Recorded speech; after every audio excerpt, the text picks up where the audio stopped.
Form ભરેલા તેને ઘણા બધા દિવસો થઈ ગયા છતાં પણ હજી સુધી પાક નુકસાની સહાયના પૈસા ખાતામાં નથી આવ્યા, તો મિત્રો તમે સાચી જગ્યાએ આવ્યા છો.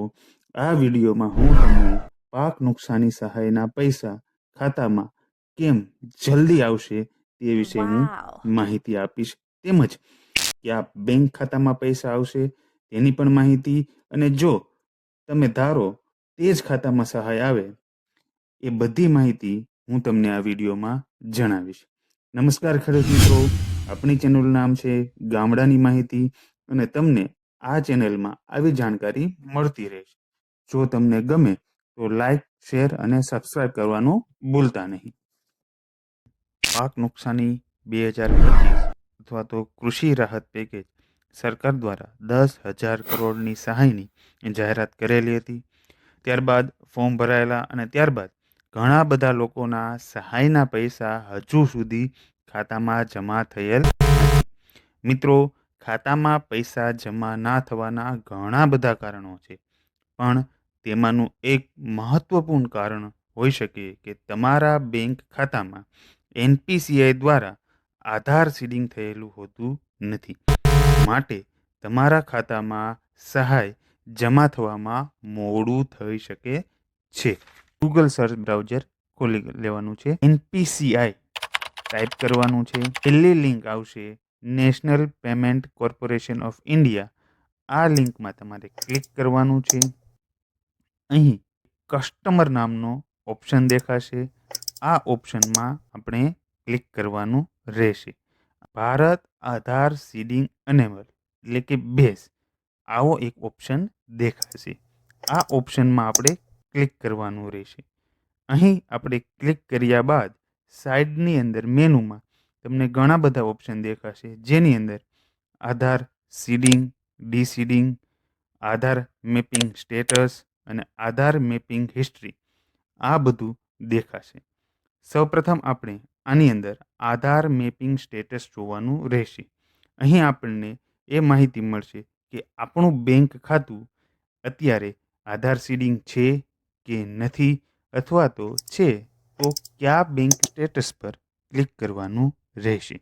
અહીં ક્લિક કર્યા બાદ એન્ટર યોર આધારમાં આપણો 12 આંકડાનો આધાર નંબર નાખવાનો રહેશે. ત્યારબાદ કેપ્ચા ફિલ કરી અને ચેક સ્ટેટસ પર ક્લિક કરવાનું રહેશે. 6 આંકડાનો OTP તમારા આધાર કાર્ડ લિંક મોબાઈલ નંબર પર આવશે. તે અહીં ફિલ કર્યા બાદ કન્ફર્મ દેખાશે. કન્ફર્મ કર્યા બાદ અહીં આધાર મેપ સ્ટેટસ બતાવશે. અહીં આપને બતાવશે કે આપણું આધાર કાર્ડ અત્યારે સીડિંગ થયેલું છે કે નહીં. જો સીડિંગ થયેલું છે તો તે કઈ બેંકની અંતર્ગત સીડિંગ થયેલું છે તે દેખાડશે. તેમજ અહીં લાસ્ટ અપડેટ ડેટ દેખાડશે, મતલબ કે છેલ્લે કઈ તારીખે આપણે અહીં આધાર સીડિંગ થયેલું છે તે બતાવશે. અહીં તમારા જો એકથી વધુ ખાતા હોય ત્યારે કઈ બેંક અથવા કયા ખાતા સાથે આધાર સીડિંગ લિંક છે એ માહિતી આની અંદર બતાવશે. અહીં એક મેન્ડેટ ફ્લેગમાં વાય એટલે કે યસ કરેલું હોવું જોઈએ. જો અહીં એન એટલે કે નો કરેલું હશે તો તમારા ખાતામાં સહાય જમા થશે નહીં. એટલે અહીં જો નવું ખાતું ખોલાવેલું હોય તો અહીં એન લખેલું હોય છે. માટે આપણે આધાર સીડિંગ મેપ કરવાનું રહેશે. મિત્રો, અહીં જે બેંક દેખાય છે એ બેંક સિવાય તમારે જો બીજી બેંકના ખાતામાં પણ સહાય જોતી હોય તો એ પણ ચેન્જ કરવા માટે આપણે આગળની પ્રોસેસ ફોલો કરવાની રહેશે. અહીં સાઈડના મેનુમાં આપણે જઈશું, ત્યાં આપણને આધાર સીડિંગ અને ડીસીડિંગ એવો ઓપ્શન આપેલો હશે. અહીં આપણે ક્લિક કરવાનું રહેશે. કન્ફર્મ પર ક્લિક કરવાનું રહેશે. ત્યારબાદ એન્ટર યોર આધારમાં 12 આંકડાનો આધાર નંબર નાખવાનો રહેશે. આધાર સીડિંગ અને ડીસીડિંગ જેવા ઓપ્શન આપેલો હશે. અહીં આપણે આધાર સીડિંગ કરેલું હોવાથી આપણે અહીં ક્લિક કરવાનું રહેશે. ત્યારબાદ બેંક સિલેક્ટ કરવાનો ઓપ્શન આવશે. અહીં આપણે જે બેંકમાં આધાર સીડિંગ કરવાનું છે, એટલે કે જે બેંકની અંદર આપણે સહાય મેળવવાની છે તે સિલેક્ટ કરવાની રહેશે. ત્યારબાદ અહીં સીડિંગ ટાઈપનો ઓપ્શન આપેલો હશે. અહીં આપણને 3 વિકલ્પ આપેલા છે. પહેલો વિકલ્પ છે ફ્રેશ સીડિંગ. ફ્રેશ સીડિંગ એટલે કે નવું સીડિંગ કરવાનું હોય, ખાતું બરોબર નવું ખુલ્યું હોય ત્યારે આનો ઉપયોગ કરવામાં આવે છે. બીજો ઓપ્શન છે movement, same bank with another account. મતલબ કે એક જ બેંકના બીજા ખાતામાં સીડિંગ કરવા માટે આ વિકલ્પ આપણે પસંદ કરવાનો હોય છે. ત્રીજો વિકલ્પ છે movement from one bank to another bank.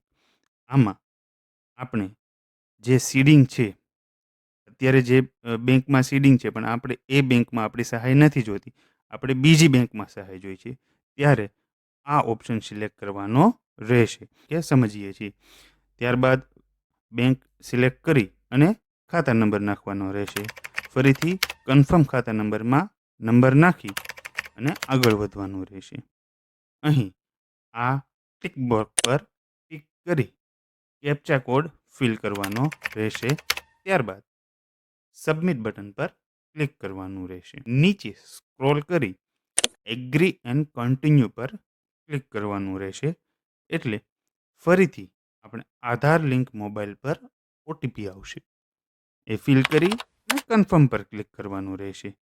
અહીં એક પોપઅપ ખુલશે, જેમાં એવું લખેલું આવશે કે તમારું ખાતું અત્યારે આ બેંક એટલે કે જે જૂની બેંક સાથે મેપ હતું, પણ હવે આ બેંક એટલે કે આપણે જે નવી બેંક સાથે મેપ કરીએ છીએ એવી પ્રોસેસ કરશે. એમાં આપણે કન્ફર્મ બટન પર ક્લિક કરવાનું રહેશે.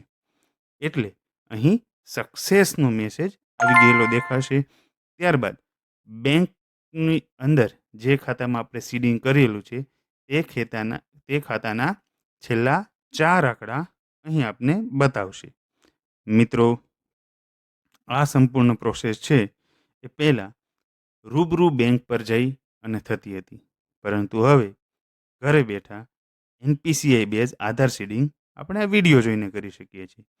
મિત્રો, આ કર્યા બાદ તમારા સહાયના પૈસા આ જ ખાતામાં જમા